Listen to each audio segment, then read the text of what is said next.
In the last video, we found the solution to the time-independent Schrodinger equation for the infinite square well in one dimension, which has infinite potential barriers at the points 0 and L. So that's v of x, and this is x. And we found that the general solution for our wave function was b sine n pi x over L. And we defined n as the integers 1, 2, 3, and so on. So in general, this would just be one. We will have an infinite number of wave functions, each wave function corresponding to each of those integers. And we talked about b being a normalization constant, and here we're going to recall some concepts from basic probability theory. So we know that the probability density function of a wave function is given as the wave function times the complex conjugate of that wave function, which is essentially the same as saying the wave function squared. So we're going to take the absolute value of the wave function, we're going to square it, and then we can say that the probability, so the probability density from minus infinity to infinity is the same as the probability of the absolute value of the wave function squared dx, and this should be equal to 1, because if we're taking the entire area underneath this curve, which represents the probability density, if this function is normalized, we know that the maximum probability needs to be 1, and because we're taking the entire area between minus infinity and infinity, then we should expect the probability to turn out to be 1. So we can use this to our advantage to essentially calculate that normalization constant b, because if we put that in here, we're going to have b squared times sine squared of n pi x over L dx, and this is going to go from minus infinity to infinity, and this should be equal to 1. So this is going to be the condition. So in general, the idea is that b is going to be equal to the square root of 1 over the improper integral of sine squared n pi x over L dx. So that's how we're going to find that normalization constant. So the first thing we need to do is evaluate that integral. So we need to remember one of the important trigonometric identities that reduces this square trigonometric function to a function that is to the power of 1. So the identity we're going to use is the one that relates this to cosine. So it's going to be a double angle formula. So we're going to have 1 plus, oh actually this should be minus, because remember we're talking about sine here. Cosine of the double angle, so we're going to multiply this whole thing by 2 over L, and with respect to the x. So that's going to be our integral. Now we can proceed to actually find it. So we're going to find this, that's going to be x, and we know that this should be minus, and we're going to have L over 2n pi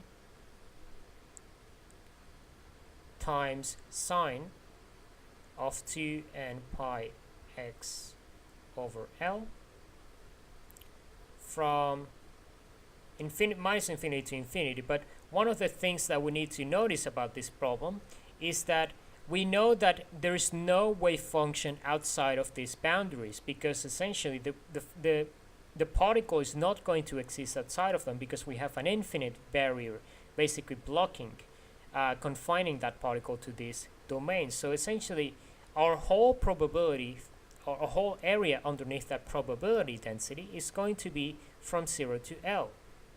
So those are going to be the limits of integration that we use to actually solve this. So what are we going to get from this? Well, we're going to get the following. We're going to have L minus L2n pi sine of 2n pi minus half, that becomes 0, and that becomes 0, so this is 0. And one very interesting thing that we notice about this is that, well, we know that n is all even, it's all the integers. Really, it's just 1, 2, 3. And what happens when we multiply any integer by 2, that just becomes an even number. And what happens for even integer multiples of pi? Well, for any integer multiples of pi of sine, really, we get a 0. So this whole function for any value of n that we choose that is confined to the integers is going to be 0. So in the end, our integral is going to be L on 2. And this essentially implies that our normalization constant b is going to be equal to, so b is now equal to square root of 2 over L. So that's going to be the final value that we find for it. And that means that our particular solution now is going to be 2 over L, so n, 2 over L, sine of n pi x over L. And so that's going to be the set of infinite solutions for a wave function for this particular problem. And that's a really, really interesting result. Now, we also talked about how the energy levels were essentially defined by the following expression. So this is something that we derived in the last video. So now what we can do is we can talk about what the implications of these energy levels are in terms of quantization of energy. So if we take a look at what the energy is between any two adjacent energy levels, so I'm just going to erase this here.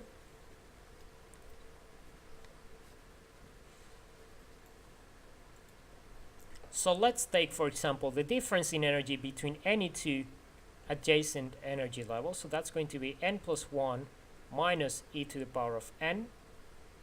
So this is going to be equal to pi squared Planck constant squared over 2ml squared, n plus 1 squared. Remember, we had the n squared at the front, but now we have n plus 1 minus pi squared Planck constant squared over 2ml squared times n squared. And now we can rearrange this. So let's expand this out to see what we get. So we're going to get the difference in energy is going to be equal to pi squared Planck constant squared over 2ml squared times n squared plus 2n plus 1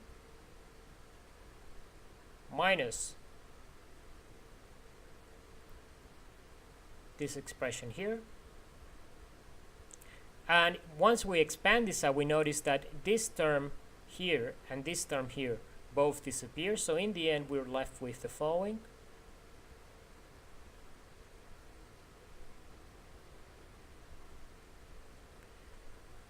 And why is this such an important result? Well, essentially, this tells us that the difference in energy levels between any two or the difference in energy between any two levels is actually going to be a quantity that is not zero.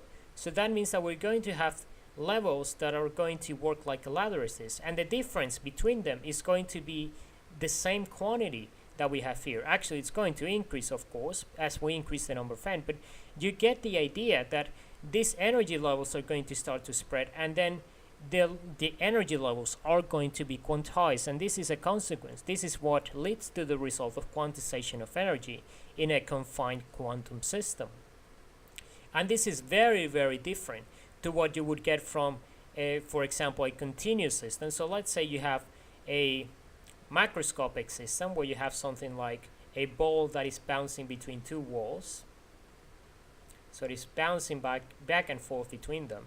You will know that the energy levels are going to be continuous because it is going to have the form of a curve like this or something like that. But here we have this discretized energy level. So that's a really important result that we just derived. And this applies to pretty much any confined quantum system. And in fact, one really important realization of this result is that if you get a quantum system like our infinite square well, 0 to L, and then you expand you expand this to infinity, so you basically take L to infinity, then what happens to the energy levels? What happens to the difference in energy? Well, it's going to reach 0. So that means that the difference in energy between different levels is going to be 0, so that's going to approach a continuous curve of energy. So that's basically what it is. And in general, we can say that a classical system is really just the limit as the confinement goes to infinity of these discretized energy levels. And this is something that we will touch upon in later videos when we investigate more quantum systems. But for now, this is a really interesting thing that you need to think about when you're solving the time-independent Schrodinger equation for the infinite square well. And in the next video, we're going to be expanding this to a two-dimensional infinite square well.